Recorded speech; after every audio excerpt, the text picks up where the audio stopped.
Wealth is one of the first things that comes to mind when you think of A-listers, somewhere between talent and popularity. With about million-dollar movie payouts, it's obvious that these celebrities have a huge net worth. You'd think that with such a high net worth, they'd be well-versed in finance. But this isn't the reality. Celebrities, despite their brilliance, usually don't have a lot of spare time to check over their financial accounts and investments. They're never able to double-check anything. And a life of luxury, celebrity-level public presence also means celebrity-level visibility for fraudsters and con artists, which is how celebrities get scammed. When celebrities are scammed, one thing is certain: the financial losses are generally massive because of their huge bank accounts. Hello guys, welcome back to the channel. Today in this video, we will look at some of the celebrities who got scammed with their money. Make sure you stay tuned till the end of the video to know who these unfortunate celebs are. Number 12. Backstreet Boys NSYNC. It's time to learn some fun facts about boy bands from the 1990s. You'd be surprised to know that Backstreet Boys, NSYNC, and O-Town were all managed by the same person, Lou Pearlman. He was also Art Garfunkel's cousin, in case you didn't know.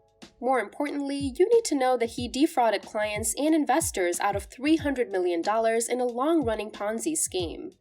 Pearlman died in jail in 2016 after receiving a 25-year sentence. According to Rolling Stone, he received that punishment after most of the bands he managed sued him in federal court for fraud and deceit, alleging that the majority of their rightful income ended up in Pearlman's wallets. Number 11. Jack Nicholson. Nicholson, who considers himself an art aficionado, decided to turn his pastime into a profitable investment by partnering with New York art dealer Todd Michael Volpe. Todd Michael Volpe was recognized as an art dealer to the top of Hollywood's crop in the late 1990s.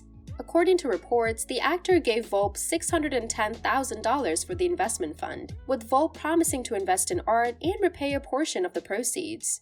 Volpe, unfortunately for Nicholson, never repaid any of the money he earned through his investments. However, the scam was finally discovered, and he was sentenced to 28 months in Taft Correctional Institution for fraud in 1998. The New York Times reported that clients and victims of Volpe's famous con, including Barbra Streisand, producers of Jurassic Park, and members of KISS, lost $1.9 million to Volpe. However, Jack Nicholson took a direct strike. It's unclear how much money the iconic actor lost as a result of his dubious business transactions.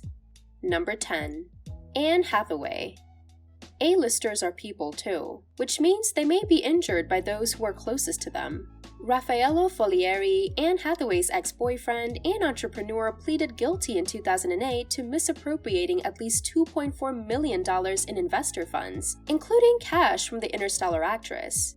Folieri's scheme was particularly shady, as he pretended to be a Vatican official and promised investors Italian real estate owned by the Roman Catholic Church.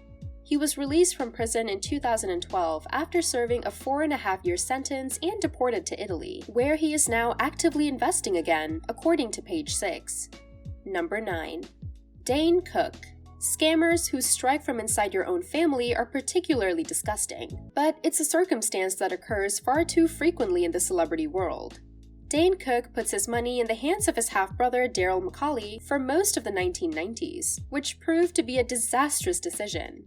Dane Cook's half-brother and sister-in-law were not only running his comedy career, including a $3 million transfer McCauley placed into one of his personal accounts. McCauley and his wife Erica were convicted in 2008 when Dane contacted authorities about the missing money. According to CNN, the deceitful duo pleaded guilty to counts of theft, embezzlement, and forgery in 2010, and were sentenced to pay back the money and serve time in prison. Number 8. Liv Tyler. It's no secret that Liv Tyler has stunning skin, but the price she spent for it in 2010 may not have been justified.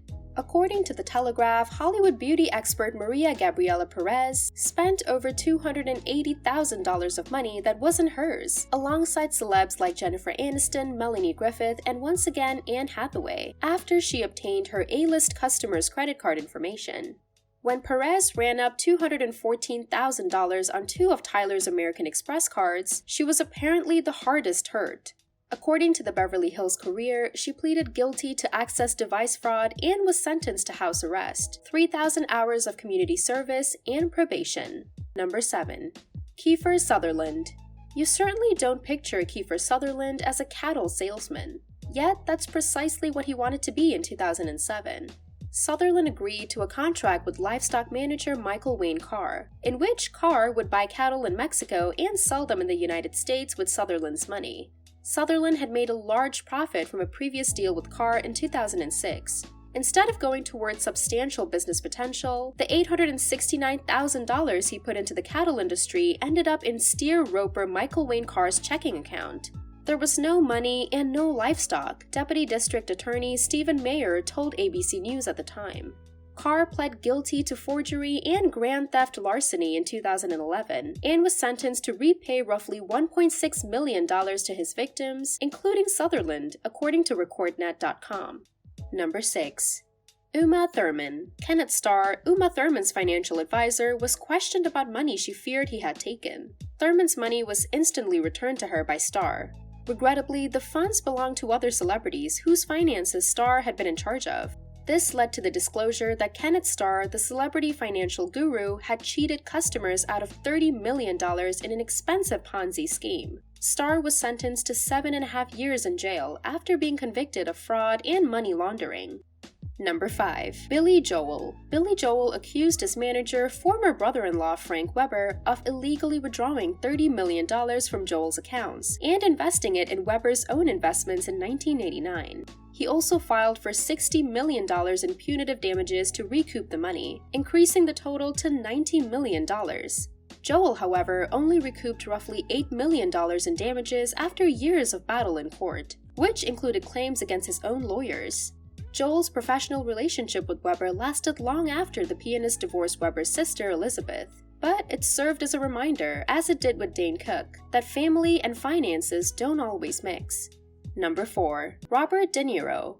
With all the tough guys and psychopaths De Niro has played over the years, you'd think no one would try to con him. Lawrence Salander, an art dealer, was brave enough to attempt it. De Niro had approached Salander to consign a number of works by his father, artist Robert De Niro Sr., who had passed away. Rather than reimbursing De Niro for the paintings once they were sold, Salander pocketed the money and used it to pay off past obligations. Salander was eventually found guilty of stealing $120 million from his clients, including tennis legend John McEnroe. According to the New York Times, Salander was sentenced to 6 to 18 years in prison in 2010. Number 3. Sting. In 1995, Sting discovered that his 15-year financial advisor Keith Moore had stolen $10 million from him, which had been dispersed over 100 different accounts. The funds were used to fund a number of projects, including the establishment of an Indian restaurant chain in Australia, the development of a new type of automobile gearbox, and the conversion of Russian military planes into passenger planes. Moore was sentenced to 6 years in prison for embezzlement, but what made the story stand out in the public eye was how long Sting had disregarded his lost riches. Number 2. Ben Stiller. Dana Giacchetto, a financial consultant known as a stockbroker to the stars, was entrusted with $250,000 by Ben Stiller. The broker was able to defraud a number of clients, including Ben Affleck, Courtney Cox, Matt Damon, and Leonardo DiCaprio, for a total of $10 million. Sources say it's unclear whether Stiller was able to get his money back after Giacchetto was apprehended. However, it was widely assumed that other clients, such as Fred Schneider of the B-52s, were not so lucky. Giacchetto was sentenced to 3 years in jail in 2001. In 2003, Giacchetto was freed from prison and was attempting to restore his life by beginning a new food-related business. According to The Hollywood Reporter, he died in 2016 at the age of 53. Number 1. John Malkovich. Actor John Malkovich was one of the numerous victims of Bernie Madoff's Ponzi scheme, losing more than $2 million and only being able to retrieve a percentage of that money in court. The actor declared in 2011 that the Madoff scheme had ruined him financially, but that he was able to count his blessings and was grateful to be able to continue working. But Malkovich wasn't the only celebrity ripped off by Madoff. Other notable victims include Kevin Bacon, Steven Spielberg, and others. The financier is thought to have stolen $65 billion. Bernie Madoff was not only the king of celebrity con artists, his scheme was massive. It was dubbed the con of the century by The Economist, and he's currently serving a sentence of 150 years in prison. That's all for today. Thanks for watching the video. If you enjoyed it, please like, share, and subscribe to our channel for more exciting content.